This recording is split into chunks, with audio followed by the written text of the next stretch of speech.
The wind arrived on September 14, 986 CE, a harbinger from the north. It was not the familiar coastal breeze of their Norwegian homeland, but a piercing, relentless force that carried the scent of ice and stone. Håkon, his beard stiff with frost, stood on the rise overlooking the fledgling settlement of Brattahlid. Below, a cluster of longhouses huddled against the raw, unforgiving landscape of Greenland. The structures, built with the same techniques that had served his people for generations, looked small and vulnerable under the vast gray sky. He had overseen their construction, his hands shaping the timber and his voice directing the placement of every stone. Yet a knot of unease tightened in his gut. This place was different. The cold was a living entity, a predator that stalked the edges of their firelight. Part 1. He had arrived with Eric the Red's fleet the previous year, on a mild summer day of July 10th, 985 CE. The land, then, had seemed a verdant promise, a new beginning after Eric's exile from Iceland. They had worked tirelessly through the short summer, felling the sparse birch and willow and quarrying stone from the unforgiving earth. By October 2nd, 985 CE, the main longhouse stood complete, a testament to their will. But as the first winter descended, a brutal siege of snow and ice that began on November 5th, 985 CE, the flaws in their time-honored methods became chillingly apparent. The wind, a constant shrieking gale, found every crack and crevice. It sliced through the turf walls, turning the air inside frigid and damp. The precious warmth from the central fire pit was stolen away, leaving families to huddle together, their breath misting in the gloom. Now, with the second winter approaching, the signs were even more ominous. The summer of 986 CE had been unnervingly short. The first frost had arrived on August 20th, a full month earlier than the previous year. The sea ice, which had retreated to allow their passage, now lingered in the fjords, a constant, menacing presence. Håkon had spent the last weeks inspecting the settlement's defenses. On September 1st, he had walked the perimeter of his own longhouse, his fingers tracing the gaps between the timber frame and the turf blocks. The moss they had used as chinking, a hasty measure from the previous year, was dry and brittle, crumbling to dust at his touch. It offered no more protection than a handful of sand. His wife, Sigrid, found him there, her face etched with worry. "The children are cold already," she said, her voice barely a whisper against the wind. "The little one, his cough is worse." Håkon looked at his hands, calloused and worn from a lifetime of building. They were good hands, strong hands, but they had failed to protect his family from this new, insidious enemy. He had followed the old ways, the methods passed down from his father and his father's father, but the old ways were not enough. Not here. On September 18th, 986 CE, a hunting party returned with grim news. They had ventured further inland, seeking caribou, but had found only a vast, frozen wasteland. The glaciers, they reported, seemed to have advanced since the previous year, their icy tongues reaching further down the valleys. The land was changing, growing colder. The brief warmth of the medieval climate anomaly, which had made their voyage possible, was already a fading memory. The reality of their new home was setting in, a harsh and unforgiving truth. They were not just settlers. They were survivors, clinging to a precarious existence on the edge of the world. The next day, September 19th, Håkon gathered his tools. He would not let another winter pass in fear. He would find a way to seal their homes, to create a true bulwark against the polar storms. He walked away from the settlement, his gaze fixed on the marshy lowlands that bordered the fjord. He had noticed something there, a vibrant green that defied the encroaching frost. It was moss, thick and resilient, growing in dense, springy carpets. He had dismissed it before, but now a desperate idea began to form in his mind. What if the answer to their survival lay not in timber and stone, but in the humble, overlooked moss that clung to the damp earth? It was a radical thought, a departure from centuries of tradition. But tradition had failed them. It was time for something new. He knelt and plunged his hand into the cold, wet mass. It was unlike the dry forest moss he knew. This was sphagnum, a name he would learn much later, its fibrous structure saturated with water. It was heavy, dense, and surprisingly resilient. As he squeezed a handful, the water ran out, but the moss itself remained intact, a springy, cohesive mass. He thought of the wind, the relentless, probing wind. He thought of the cold, the damp, the sickness. And he thought of the moss, this living, breathing barrier. A flicker of hope, the first he had felt in months, ignited within him. The wind howled around him, a challenge and a promise. The battle for Brattahlid had begun. His obsession with the moss was met with skepticism. "We build with wood and stone, Håkon," said Bjorn, a fellow builder, on September 22nd, 986 CE. "Not with swampweed." The other settlers, their faces gaunt with worry, echoed his sentiment. They were a people of tradition, their lives governed by the rhythms of the seasons and the wisdom of their ancestors. Innovation was a luxury they could not afford. But Håkon was resolute. He had seen the fear in his children's eyes, felt the chill that seeped through their walls. He would not be deterred. He spent the next weeks in the marshes, a solitary figure against the vast, empty landscape. He learned to harvest the moss, using a short-handled scythe to cut it into thick, manageable blocks. He discovered that the moss from the deeper parts of the bog, a rich, peaty brown, was the most dense and water-resistant. He experimented with drying techniques, laying the moss on wooden racks to allow the wind to carry away the excess moisture. He found that if it was too dry, it became brittle, but if it was too wet, it would freeze and expand, compromising the very seal it was meant to create. It was a delicate balance, a new craft that he was inventing day by day. On October 5th, 986 CE, he began to work on his own longhouse. He started with the north wall, the one that bore the brunt of the winter gales. He carefully removed the old, crumbling chinking, exposing the gaps between the timbers. Then he took the partially dried sphagnum moss and began to pack it into the crevices. It was a slow, meticulous process. He used a wooden mallet and a flattened piece of driftwood to tamp the moss into place, creating a dense, tight seal. The moss was pliable, conforming to the irregular shapes of the wood and stone. It was a living mortar, a fibrous shield against the cold. As he worked, he noticed the unique properties of the moss. Its complex cellular structure, which he could see but not yet understand, seemed to trap air, creating a natural insulating layer. The antibiotic properties of the sphagnum, a fact that would be scientifically proven centuries later, prevented the growth of mold and rot in the damp spaces between the logs. He was not just filling a gap, he was creating a dynamic, breathing barrier that worked in harmony with the natural materials of the house. By October 15th, 986 CE, the north wall was complete. The difference was immediate and profound. The air inside the longhouse was stiller, the damp chill replaced by a dry, stable warmth. The fire in the central hearth seemed to burn brighter, its heat no longer stolen by the wind. Sigrid, her face a mixture of relief and awe, placed a hand on the interior wall. "It's warm," she whispered.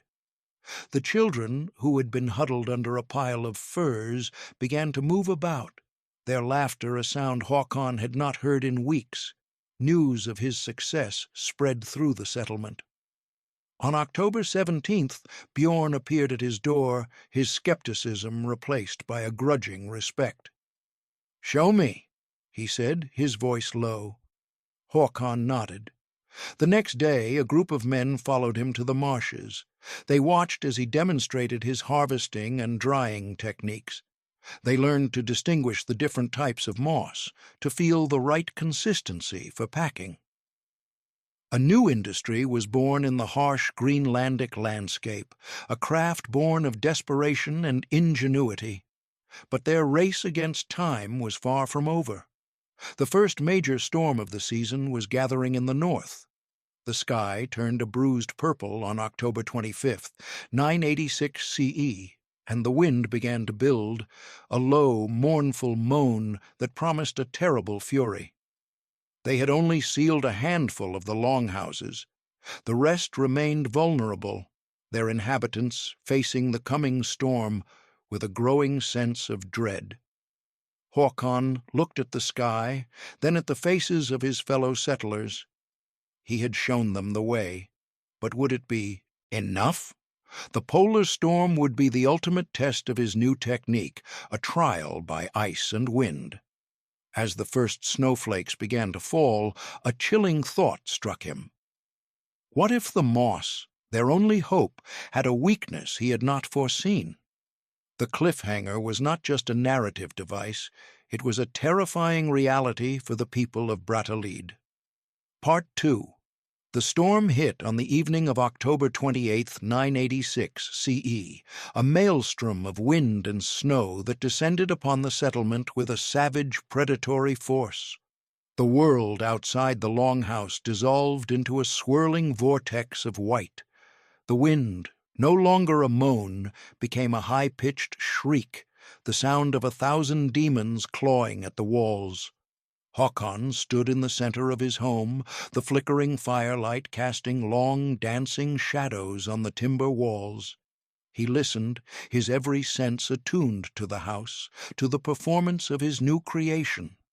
The moss-sealed walls held firm, a silent, unyielding shield against the tempest. The air inside remained calm, the warmth of the fire a comforting embrace. But his relief was tempered by a gnawing anxiety for the others.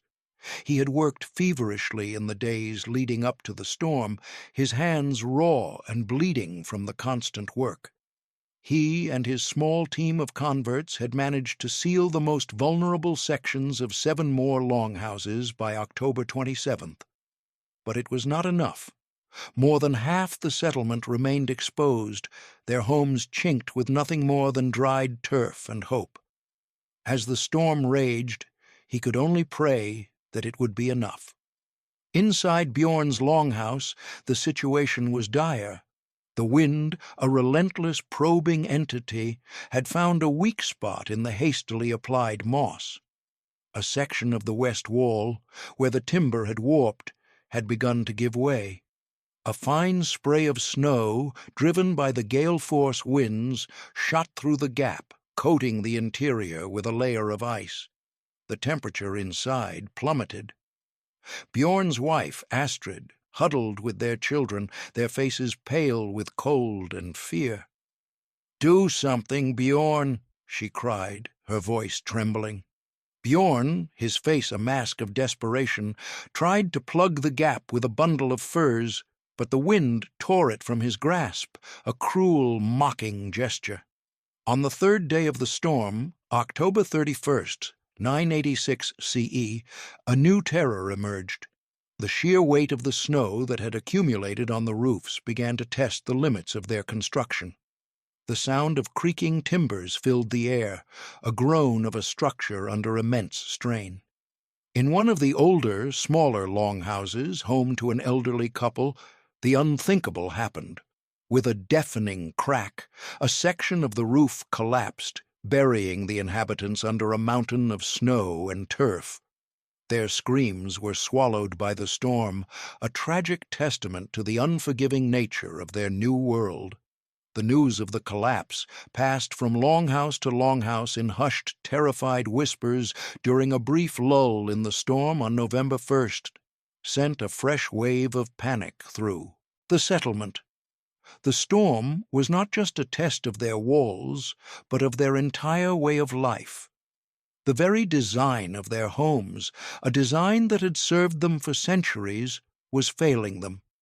The weight of the snow, combined with the moisture from the melting and refreezing of the turf, was creating a load that the wooden support beams could not bear.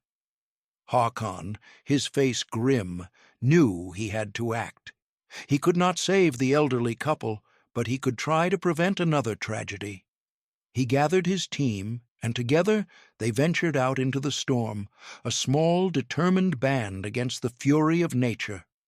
They moved from longhouse to longhouse, their bodies bent against the wind, their faces numb with cold. They used long poles to push the snow from the roofs, a desperate, exhausting battle against the relentless accumulation. It was a temporary solution, a frantic improvisation in the face of a crisis. But it was something. As he worked, his mind raced. The problem was not just the snow, but the turf itself. It was too absorbent, too heavy. It was a liability, not an asset. His gaze fell upon the moss, the same moss that had saved his walls. A new idea, even more radical than the first, began to take shape. What if they replaced the turf on their roofs with moss? It was lighter, more water-resistant, and its fibrous structure would create a stronger, more cohesive layer. It was a gamble, a complete rethinking of their building philosophy. But the alternative was to watch their homes collapse around them. He shared his idea with Bjorn, who, chastened by his own near disaster, listened with a newfound respect. "It's madness," Bjorn said, but there was a flicker of hope in his eyes. "But it might be the only madness that can save us." The storm finally broke on November 4th, 986 CE, leaving behind a world transformed. The settlement was buried under a thick blanket of snow, the longhouses mere mounds in the white landscape. The silence was as profound as the storm's fury had been. The survivors emerged from their homes, their faces a mixture of relief and grief. The loss of the elderly couple cast a long shadow over the settlement, but there was also a new sense of resolve. They had faced the worst that this land could throw at them, and they had survived. The work began on November 6th. The entire settlement, men, women, and even the older children, mobilized in a massive, coordinated effort. They cleared the snow from the roofs, a Herculean task that took the better part of a week. Then they began the arduous process of removing the turf, a heavy, sodden mass that had to be cut away in sections. By November 15th, the first longhouse stood bare, its wooden skeleton exposed to the cold sky. Then came the moss. They harvested it in vast quantities, their sleds piled high with the green and brown bounty of the marshes. They developed a system, an assembly line of survival.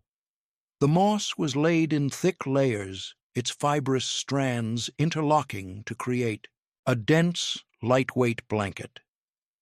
They discovered that by alternating layers of sphagnum with layers of the more common feathery mosses they found in the sparse woodlands, they could create a roof that was both insulating and breathable. It was a technique born of necessity, a fusion of Hakon's innovative vision and the collective wisdom of the community.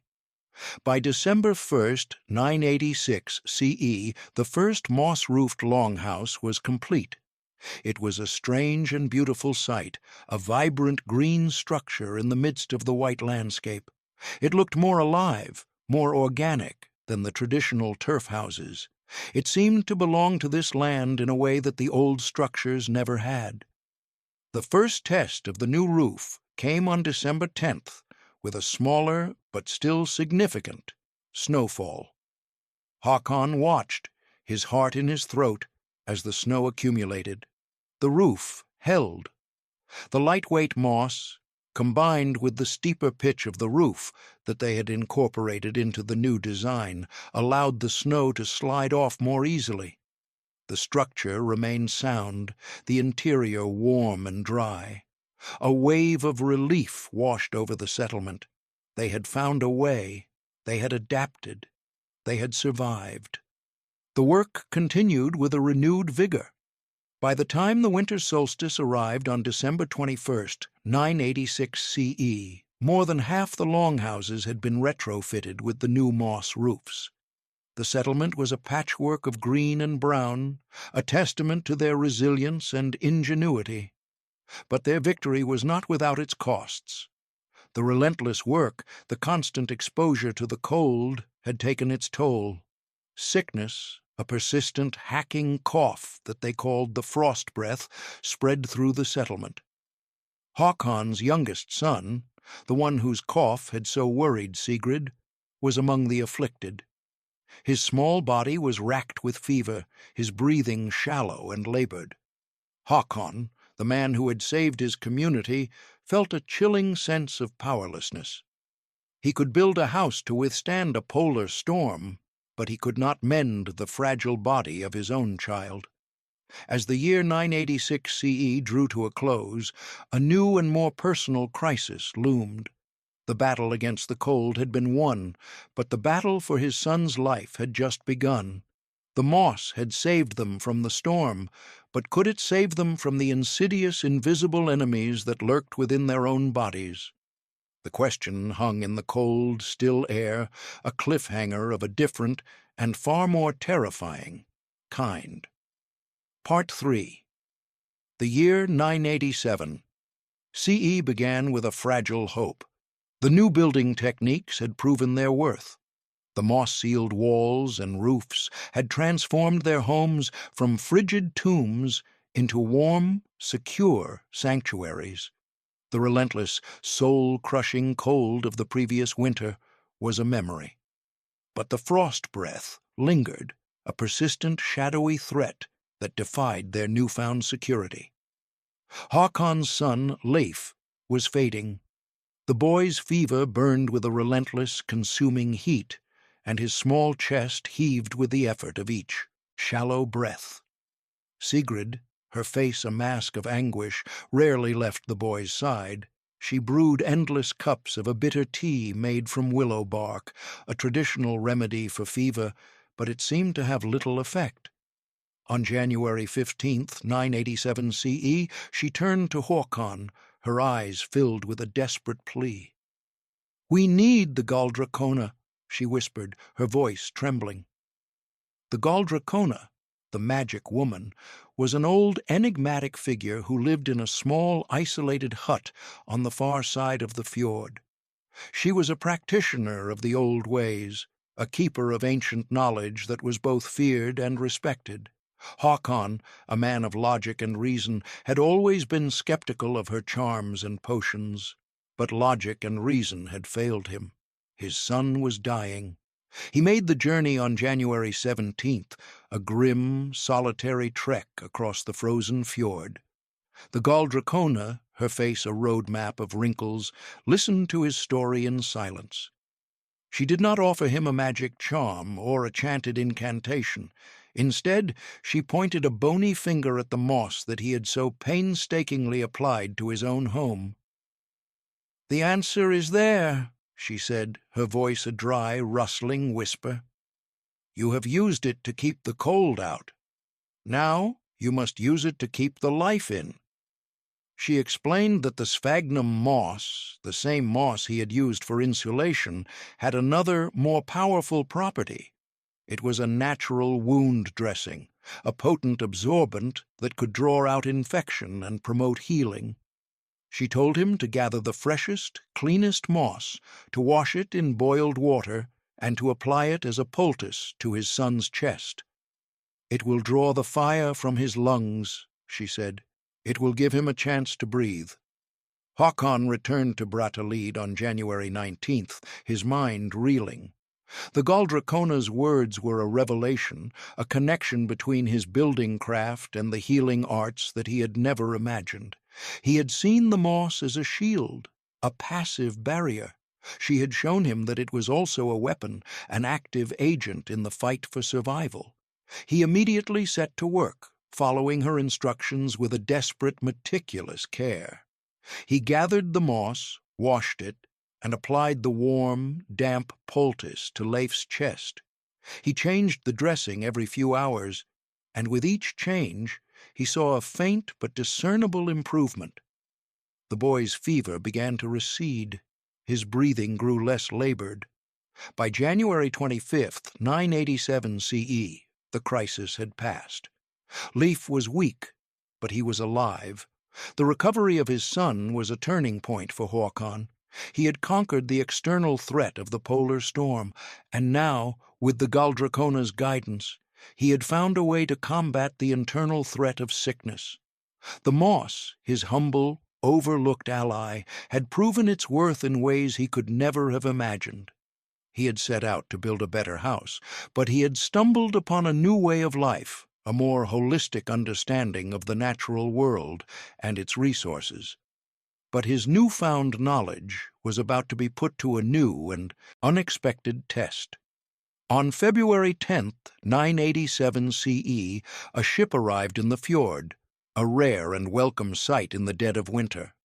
It was a trading vessel from Iceland, its crew bearing news from the wider world. But they also brought something else, a virulent, highly contagious fever that swept through the settlement with a terrifying speed. The frost breath had been a familiar, if unwelcome, companion. This new sickness was a stranger, a far more aggressive and deadly foe. The settlement was plunged into a new crisis. The longhouses, once a source of comfort and security, became breeding grounds for the disease. The close quarters and communal living that had been a source of strength now became a liability. The sickness spread like wildfire, felling even the strongest and healthiest among them. By February 20th, a dozen people were dead, and dozens more were gravely ill. The settlement's small cemetery, a stark reminder of their precarious existence, grew with each passing day. Håkon, now armed with the Galdrakona's knowledge, became the settlement's de facto healer. He organized teams to gather and prepare the sphagnum moss, turning his building innovation into a medical supply chain. They applied the moss poultices to the sick, and in many cases it seemed to help, drawing out the fever and easing the congestion. But the moss was not a cure. It was a treatment, a way to manage the symptoms and give the body a fighting chance. For some, it was not enough. Bjorn, his staunch ally in the rebuilding effort, was among the first to fall ill. His strong, robust frame was racked with fever, his booming voice reduced to a weak, rasping whisper. Håkon worked tirelessly to save him, applying the moss poultices with a desperate, almost frantic energy. But the sickness had taken too deep a root. Bjorn died on February 28, 987 CE, his death a devastating blow to the community and a personal tragedy for Håkon. He had lost a friend, a comrade in arms in the battle for survival. The epidemic reached its peak in the first week of March. The settlement was a ghost town, the living barely distinguishable from the dying. The longhouses were filled with the sounds of coughing and moaning, the air thick with the stench of sickness and death. Håkon, his face gaunt with exhaustion and grief, moved from house to house, a tireless, spectral figure in the gloom. He had saved them from the cold, but he was losing the war against the fever. On March 8, 987 CE, as the epidemic raged, a new and even more terrifying threat emerged. A hunting party, returning from the inland ice cap, brought news of a massive polar bear, a great white devil, that was stalking the edges of the settlement. The bear, driven by hunger, had lost its natural fear of humans. It was a predator of immense size and power, and it was closing in. The settlers, already weakened by sickness and grief, were now faced with a new and more tangible enemy. The men who were still healthy enough to stand took up their spears and axes, their faces grim and determined. They set a watch, a constant vigilant patrol around the perimeter of the settlement, but they were few in number, and their strength was failing. The bear, a silent, ghostly presence in the snow-covered landscape, seemed to be toying with them, its tracks appearing and disappearing with a maddening, almost supernatural elusiveness. The crisis came to a head on the night of March 12th, 987 CE. The bear, emboldened by the settlers' weakness, launched a direct assault on the settlement. It tore through the wall of a small outlying longhouse, its massive claws ripping through the timber and moss as if it were paper. The screams of the family inside echoed through the cold night air, a sound of pure, unadulterated terror. The cliffhanger was no longer a matter of survival, but of a desperate, life-or-death battle against a monster at their very door. Part 4. The roar of the great bear, a sound of primal fury, jolted the settlement from its sickened stupor. Håkon, who had been tending to a feverish child, grabbed his axe and ran out into the night. The scene that greeted him was one of chaos and terror. The bear, a monstrous silhouette against the snow, was halfway inside the small longhouse, its massive form framed by the splintered timbers of the wall it had just destroyed. The family, a young couple and their 2 small children, were trapped, their screams a desperate, piercing cry for help. The few able-bodied men of the settlement converged on the scene, their spears and axes held at the ready.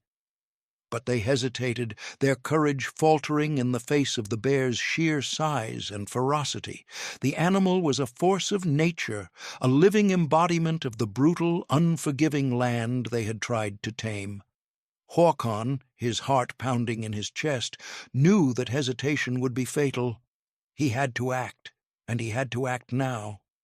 He let out a fierce battle cry, a sound of pure, unadulterated rage, and charged at the bear.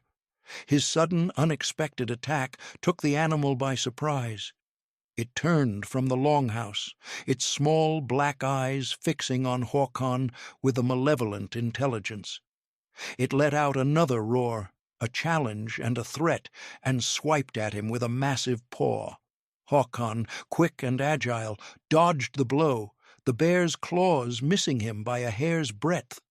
The other men, their courage rekindled by Håkon's example, joined the fray, their spears jabbing at the bear's thick hide. The battle was a desperate, brutal affair. The bear, wounded and enraged, fought with a savage, cornered fury. It was a whirlwind of claws and teeth, a maelstrom of white fur and red blood. One of the men, a young hunter named Finn, was caught by a swipe of the bear's paw and thrown to the ground, his chest laid open by the animal's claws. He died instantly, his lifeblood staining the snow a deep, shocking crimson. The death of Finn sent a fresh wave of terror through the men. But Håkon, his face a mask of grim determination, refused to yield. He saw an opening, a momentary lapse in the bear's defenses, and he took it. He lunged forward, his axe held high, and brought it down with all his might on the bear's head. The sound of the axe striking bone was a sickening, final thud. The bear staggered, a look of stunned surprise in its eyes. It let out one last, gurgling roar, and then collapsed, its massive form still and silent in the snow. For a long moment there was only silence, broken by the ragged, gasping breaths of the survivors. They had won. They had faced the great white devil, and they had defeated it. But their victory had come at a terrible cost. Finn was dead, and 2 other men were seriously wounded. The settlement, already decimated by sickness, had been dealt another devastating blow. The aftermath of the battle on March 13, 987 CE, was a somber affair. They buried Finn next to the other victims of the long, brutal winter. They tended to the wounded, using the last of their precious sphagnum moss to dress their wounds. The bear, a symbol of their struggle and their survival, was butchered, its meat providing a much-needed source of food, its hide a valuable resource for clothing and blankets. The defeat of the bear marked a turning point in the settlement's fortunes. The epidemic, which had raged for weeks, began to recede. The arrival of spring, on April 5th, 987 CE, brought with it a renewed sense of hope. The sun, a welcome stranger, returned to the sky, its warmth melting the snow and breathing life back into the frozen land. The survivors, their numbers greatly diminished, emerged from their longhouses, their faces pale but resolute. They had been tested by fire and by ice, by sickness and by beast, and they had endured. The spring and summer of 987 CE were a time of rebuilding and renewal. They repaired the damaged longhouses, their hands now skilled in the art of moss construction. They planted their meager crops, their hopes for the future sown in the thin, rocky soil. They mourned their dead, but they did not despair. They had paid a heavy price for their new home, but they had earned it. They were no longer just settlers, they were Greenlanders. Håkon, the reluctant hero, became the undisputed leader of the community. He was no longer just a builder, but a teacher, a healer, a strategist. He had led them through the darkest of times, and he had shown them the way to a new and better future.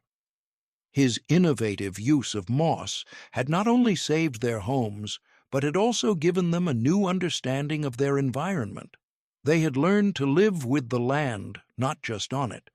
They had learned to see the world not as a collection of resources to be exploited, but as a complex, interconnected web of life. On the summer solstice, June 21st, 987 CE, the settlement gathered for a celebration. It was a feast of thanksgiving, a tribute to their survival, and a promise for their future.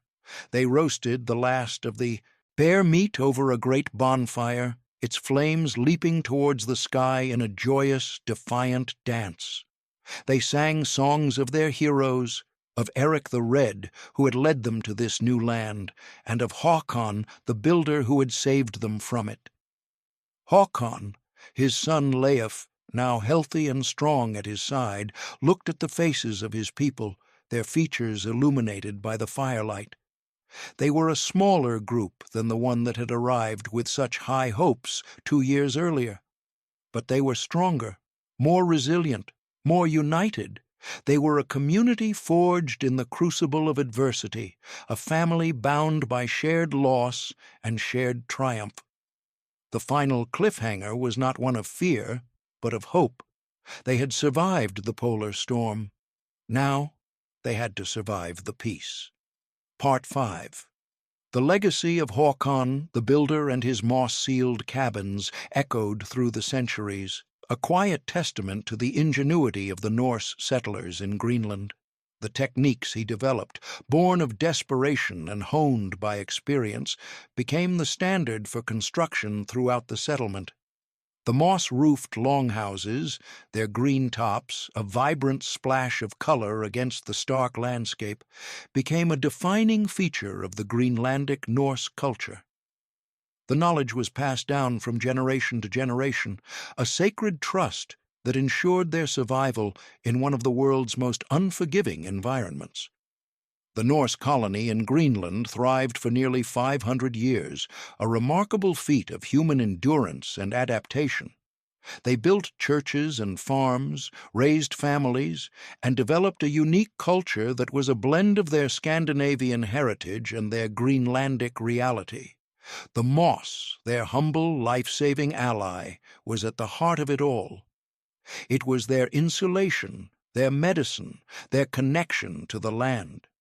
The archaeological remains of their settlements, from Brattahlid to the more remote western settlement, all bear the telltale signs of moss construction, a silent tribute to Håkon's innovation.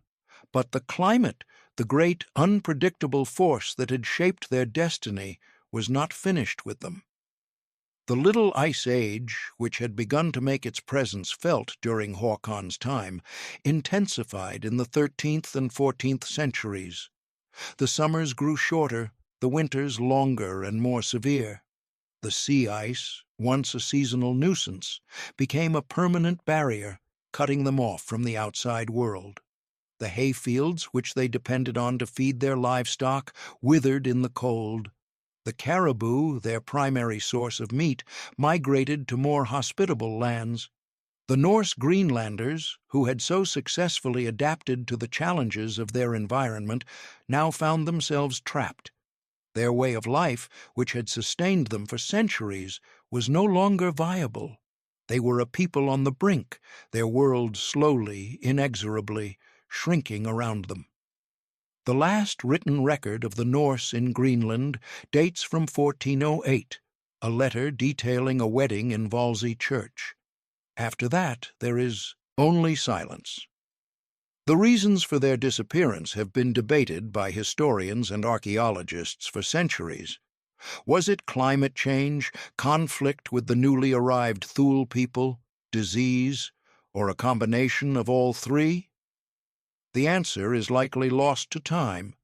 But one thing is certain: the moss-sealed cabins, the legacy of Haakon the Builder, were among the last vestiges of their presence in the land. They were a symbol of their ingenuity, their resilience, and their ultimate, tragic failure to outlast the relentless, unforgiving forces of nature. But the story of moss as a building material did not end with the disappearance of the Norse Greenlanders. The knowledge, in various forms, survived in other parts of the world. In Scandinavia, the traditional use of moss as chinking in log cabins continued for centuries. In the remote, wind-swept Faroe Islands, a place with a climate similar to Greenland's, the use of moss and turf in construction remained a common practice well into the 20th century. And now, in the 21st century, as we face our own climate crisis, the story of Haakon the Builder and his moss-sealed cabins has a new and urgent relevance. The search for sustainable, energy-efficient building materials has led architects and engineers to rediscover the remarkable properties of moss. The low thermal conductivity of sphagnum, the very quality that Haakon recognized on that cold September day in 986 CE, is now being studied and quantified in laboratories. The use of green roofs, a modern echo of Haakon's moss-covered longhouses, is becoming increasingly popular in cities around the world, a way to insulate buildings, manage stormwater, and create pockets of biodiversity in the urban jungle. The story of the Viking builders and their use of moss is more than just a historical curiosity. It is a lesson in adaptation, a reminder that the solutions to our greatest challenges can often be found in the simplest, most unexpected of places. It is a story of human ingenuity in the face of overwhelming odds, a testament to the power of observation, experimentation, and a willingness to break with tradition.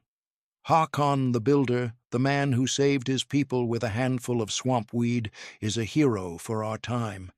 His legacy is not just in the ruins of the Greenlandic settlements, but in the green roofs of our modern cities, in the ongoing search for a more sustainable way of life. The polar storm that threatened to destroy the Norse settlers of Greenland has long since passed. But the lessons it taught them, the lessons of resilience, adaptation, and the profound, life-giving power of the natural world are more important now than ever before.